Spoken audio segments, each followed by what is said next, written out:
అందరికీ నమస్తే. తెలంగాణలో అధికారంలో ఉన్నటువంటి కాంగ్రెస్ పార్టీ మళ్ళీ అధికారంలోకి వచ్చేటటువంటి అవకాశం ఉందా, మళ్ళీ వస్తుందా అనేటటువంటి ముచ్చట్లు తెలంగాణ వ్యాప్తంగా కూడా ఎక్కువగా ఇదే చర్చ జరుగుతూ ఉంది. మళ్ళొస్తారా అధికారంలోకి, మళ్ళొస్తారా?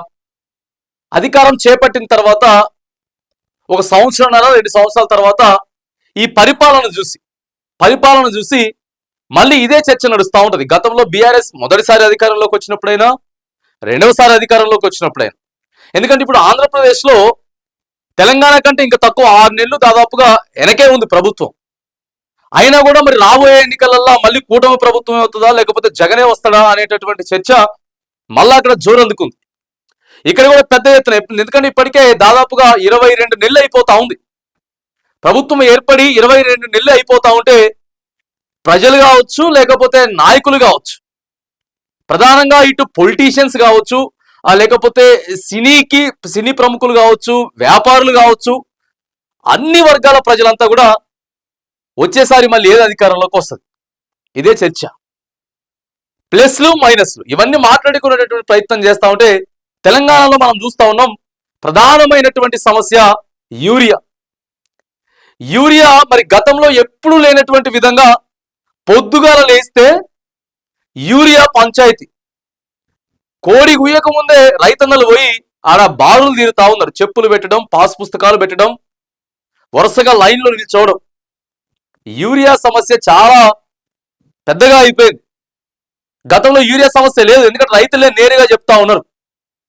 మరి యూరియా ఎందుకు ఫెయిల్ అయిపోయింది, యూరియా ఎందుకు తీసుకురాలేకపోయింది ప్రభుత్వం అనేది ప్రస్తుతం పెద్ద ఎత్తున చర్చ జరుగుతూ ఉంది.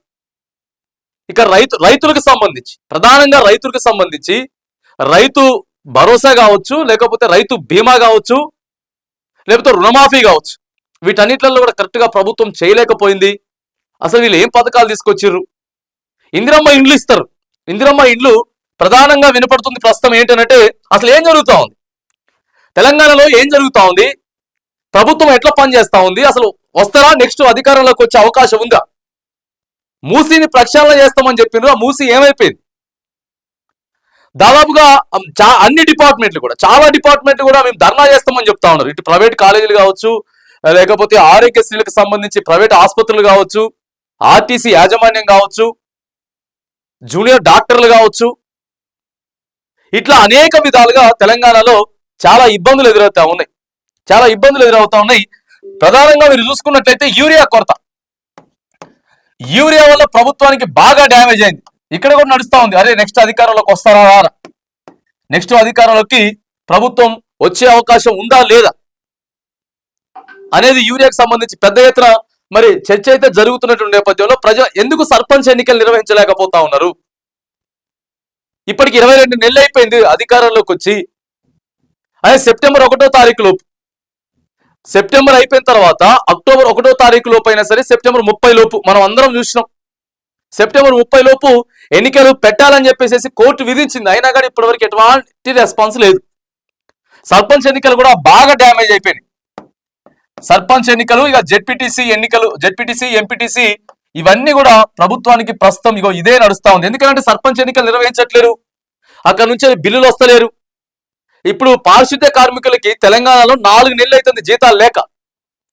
4 నెలలు జీతాలు, వాళ్ళు ఒక్క రోజు కూడా చెత్త తీయకపోతే ఒక రేంజ్ లో ఇబ్బందులు అయితే మీరు ఏ మున్సిపాలిటీ కూడా చూడండి. ప్రస్తుతం తెలంగాణలో రోడ్లు ఎట్లున్నాయి, పోయిన సంవత్సరం కానీ ఈ సంవత్సరం కానీ వర్షాలు ఎట్లొచ్చినాయి, ఇటు జిహెచ్ఎంసీలో కానీ ఇటు మున్సిపాలిటీలలో కానీ రోడ్లు ఎట్లున్నాయో మీరు చూసుకోండి.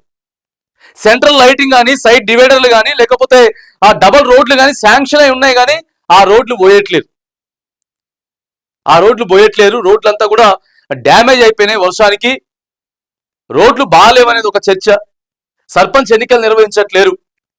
యూరియా కొరత బాగానే ఉన్నది. ఈ సంవత్సరం వచ్చినట్టు యూరియా కొరత ఎక్కడా లేదు.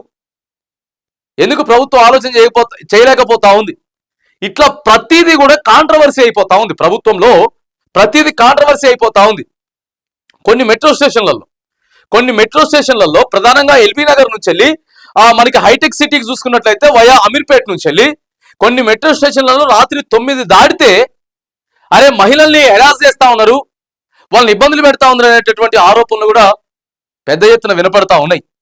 ఇక ప్రభుత్వ ఉద్యోగులు చక్కగా ఉద్యోగాలు చేస్తలేరు. మనం చూసుకున్నట్లయితే ఈ 2 సంవత్సరాలల్లా మస్తుగా పట్టుబడతా ఉన్నారు. లంచాలు తీసుకొని ఒక గెజిటెడ్ ఆఫీసర్ స్థాయి ఉద్యోగులే, చిన్న చిన్న వాళ్ళు కూడా కాదు, ఓ మండలానికో లేకపోతే డివిజన్కో జిల్లాకో ఉన్నతాధికారులే పట్టుబడతా ఉన్నారు.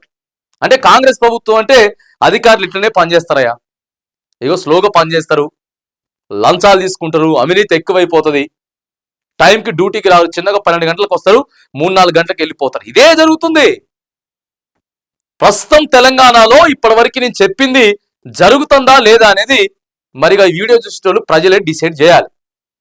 ఇవన్నీ కరెక్టా కాదా, చర్చ జరుగుతా ఉందా లేదా, వచ్చేసారి కాంగ్రెస్ ప్రభుత్వం అధికారంలోకి వచ్చే అవకాశాలు ఉన్నాయనంటే లేవనేటటువంటి సమాధానాలే ఎక్కువగా వినపడతా ఉన్నాయి. ఇక్కడ నిల్చొని నేను చెప్పడం కాదు, ఎవరైనా సరే మీరు ఒక దగ్గర మాట్లాడి చూడండి, ఒక దగ్గర అడిగి చూడండి. హాస్పిటల్లో వస్తువులు బాగలేవని చెప్తా ఉన్నారు, ఒక కంట్రోలింగ్ లేదు. ప్రధానంగా హైదరాబాద్ లో చూసుకుంటే గాంధీ కావచ్చు, లేకపోతే ఉస్మానియా కావచ్చు, నిమ్స్ కావచ్చు, ఇక రకరకాలకు సంబంధించినటువంటి ఆసుపత్రులలో అసలు కరెక్ట్ గా లేనే లేదు, మెయింటెనెన్స్ లేనే లేదని చెప్తా ఉన్నారు. ఎక్కడ కూడా సక్రమంగా అడ్మినిస్ట్రేషన్ కరెక్ట్ గా పనిచేయట్లేదు అనేది కాంగ్రెస్ ప్రభుత్వంలో వినపడతా ఉంది. అడ్మినిస్ట్రేషన్ ఎక్కడా కూడా కరెక్ట్ గా పనిచేసేటువంటి పరిస్థితి లేదు. ఇందిరమ్మ ఇండ్ల గురించి కూడా ఎక్కువగా ముచ్చట జరుగుతా ఉంది. ఇంకేముంది, మేము నియోజకవర్గానికి 3500 ఇండ్లు ఇచ్చేసినామని చెప్పి కాంగ్రెస్ ప్రభుత్వం చెప్తున్నటువంటి నేపథ్యంలో కనీసం ఒక్కరు కూడా సాటిస్ఫై లేరు తెలుసా. ఇందిరమ్మ ఇండ్లు కట్టుకునేటోళ్ళు ఒక్కరు కూడా సాటిస్ఫై లేరు. మేము ఇన్ని రోజులు కట్టుకోలేకపోయినాం, ఇప్పుడు ప్రభుత్వం ఇస్తా ఉంది, మేము కూడా కొద్దిగా పైసలు వేసుకొని కట్టుకున్నామంటే కరెక్ట్ గా దానికి ఎన్ని చదరపు అడుగులు అయితే ఉండాలో గంతే ఉండాలని చెప్తున్నారు. ఉన్న ఒకటే ప్లేస్ లా ఇందిరమ్మ ఇండ్లు చాలా మైనస్ అయిపోయింది. మీరు ప్లస్ అయిందని చెప్పేసి అనుకుంటారే కానీ ఇచ్చినప్పుడు బాగానే జరిగింది ఇదంతా. సో చిన్న చిన్నగా కట్టుకుంటూ పోతా అంటే ఇందిరమ్మ ఇండ్లు కూడా పెద్దగానే దెబ్బేస్తా ఉన్నాయి. ఎందుకంటే ఆయన నేను కొద్దిగా ఇంటికి పోర్టుకో పెట్టుకుంటా, ఓ 5 అడుగులు 6 అడుగులు నాకు పోర్టుకో ఉండాలి, కొంచెం గది నేను పెంచుకుంటా. ఎందుకంటే ప్రభుత్వం ఏం చెప్పిందంటే స్టార్టింగ్ లో ఎన్నికల ప్రచారంలో ఓ బ్రహ్మాండంగా చెప్పారు. ఇప్పుడున్నటువంటి మంత్రులే, ఇప్పుడున్నటువంటి ముఖ్యమంత్రి గారే, ఇప్పుడున్నటువంటి ఉప ముఖ్యమంత్రి గారే, ఇప్పుడు కాంగ్రెస్ ప్రభుత్వంలో ఉన్నటువంటి ఎమ్మెల్యే అందరూ చెప్పారు, మేము 5 లక్షలు ఇస్తాం, నీ ఇష్టం ఏడన్నా కట్టుకోపోయిగా, ఎట్లన్నా కట్టుకోపోయిగా, నువ్వు దానికి ఇంకో 5 లక్షలు యాడ్ చేసుకుంటావు అప్పు సప్పో చేసుకొని. ఎందుకంటే నీ జీవితకాలం నువ్వు, నీ కుటుంబం, నీ పిల్లలు, నీ ముని మనవులు అందరూ ఉండాలి కాబట్టి గా ఇంట్లో అదొక చరిత్ర 100 సంవత్సరాలు ఉంటుంది కాబట్టి ఇండ్లు నువ్వు ఎట్లయినా కట్టుకో అని చెప్పారు. మేము 5 లక్షలు యాడ్ చేస్తాం, నువ్వు ఇష్టం వచ్చినట్టు తీసుకో అని చెప్పారు. ఏమైపోయింది ఇలా, కేవలం మేము చెప్పిన గదులే కట్టాలి, మేము చెప్పినట్టే కట్టాలి. ఆ గోస ఇప్పుడు బాగా నడుస్తుంది ఊళ్ళల్లో. అరే నా దగ్గర 50,000 ఉన్నాయా, నా దగ్గర 1 లక్ష ఉన్నాయి, లేకపోతే అప్పు చేస్తా, నేను అప్పు చేసి ఓ సంవత్సరానికో 2 సంవత్సరాలకో తీర్చుకొని ఇంటికాడికి కొద్దిగా పోర్టుకో పెట్టుకుంటా, లేకపోతే కొద్దిగా నా గదులు పెంచుకుంటా అంటే నో, బిల్లులు రావు. మరి ఆయన ఇష్టంతో కట్టుకుంటుండా ఇల్లు, ఇష్టం లేక ఇల్లు కట్టుకుంటుండా? ఏం జరుగుతా ఉంది చర్చ ఏం జరుగుతా ఉంది? ఇందిరమ్మ ఇండ్లు సక్రమంగా వాళ్ళు చాలా సాటిస్ఫైగా కట్టుకోలేకపోతా ఉన్నారు, నవ్వుకుంటా కట్టుకోలేకపోతా ఉన్నారు. ఏదో కట్టుకుంటున్నాం అంటే కట్టుకుంటున్నాం. సర్పంచ్ ఎన్నికలు లేవు, బిల్లులు వస్తలేవు, అక్కడ పంచాయతీ సెక్రటరీలు అంతా ఇబ్బందులు పడతా ఉన్నారు. వాళ్ళ జీతాలకు వెళ్ళి పైసలు పెట్టాల్సి వస్తుంది, పెడుతున్నారు ఆల్రెడీ, వాళ్ళకి చాలా బర్న్ అయిపోతా ఉంది. సెంట్రల్ గవర్నమెంట్ నుంచి వెళ్ళి ఫండ్స్ రావట్లేవు. యూరియా కోసం రైతన్నలంతా కూడా కొట్టుకుంటారు. ఒక్క బస్తా దొరికితే ఇలా చాలా సంతోషంగా ఫీల్ అవుతా ఉన్నారు. ఓ బస్తా దొరికితే సంతోషంగా ఫీల్ అవుతా ఉన్నారు. ఇవా మనం తెచ్చుకున్నది? కాంగ్రెస్ ప్రభుత్వం ఎందుకన్నా అధికారంలోకి వచ్చింది? అసలు ఏం జరుగుతా ఉంది తెలంగాణలో అసలు ఏం జరుగుతా ఉంది? ఏ వర్గాల ప్రజలు ఆనందంగా ఉన్నారు అనేది మరి ప్రభుత్వమే ఒకసారి ఆలోచన చేయాలి. ఎందుకంటే ఆర్టీసీ కూడా సమ్మెకు దిగుతామని చెప్పిర్రు, జూనియర్ డాక్టర్లు సమ్మె చేస్తామని చెప్పిర్రు, అందరూ సమ్మెకు దిగుతా అంటే ఏదో బుజ్జగించి అట్లా కాదు ఇట్లా అని చెప్పేసి ఏదో ప్రభుత్వం ముందుకు తీసుకుపోయేటటువంటి ప్రయత్నం చేస్తాను.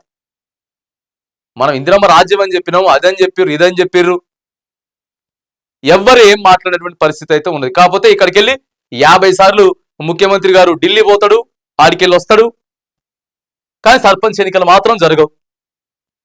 సర్పంచ్ ఎన్నికలు బెట్టరు. చూడాలి, ఇప్పుడు ఇదే చర్చ నడుతా ఉంది. తెలంగాణలో మొత్తంలో కూడా మళ్ళీ కాంగ్రెస్ ప్రభుత్వం అధికారంలోకి వచ్చే అవకాశాలు చాలా తక్కువగా ఉన్నాయనేటటువంటి చర్చ మాత్రానికి తెలంగాణలో చాలా జోరుగా నడుస్తూ ఉంది. ఇటు సోషల్ మీడియా వేదికగా కావచ్చు, లేకపోతే ఇటు ఆఫ్లైన్లో కావచ్చు. అసలు ఏం జరుగుతూ ఉంది, ఎందుకంటే ఎందుకు అధికారంలోకి వచ్చే అవకాశాలు తక్కువ ఉన్నాయి, అసలు ఏం జరుగుతూ ఉందంటే ఇగో ప్రధానంగా ఇవన్నీ వినపడతా ఉన్నాయి. ఇప్పుడు మనం ఏవైతే మాట్లాడుకున్నామో వీటన్నిటిలో కూడా ప్రభుత్వం ఫెయిల్ అయిపోతా ఉంది. దీన్ని అడ్మినిస్ట్రేషన్ అంతా కూడా చక్కదిద్దేటటువంటి ప్రయత్నాలు ప్రభుత్వం చేయట్లేదు కాబట్టి మళ్ళీ అధికారంలోకి వచ్చేటటువంటి అవకాశాలు మాత్రానికి, సరే తర్వాత ఎవరు వస్తున్నది సెకండరీ ఆప్షన్. అది నెక్స్ట్ బీఆర్ఎస్ వస్తుందా లేకపోతే బీజేపీ వస్తుందా అనేది, కానీ ప్రస్తుతం కాంగ్రెస్ మాత్రం అధికారంలోకి వచ్చే అవకాశాలు చాలా తక్కువగా ఉన్నాయనేటటువంటి చర్చ మాత్రం తెలంగాణలో మస్తు జోరు అందుకుంది.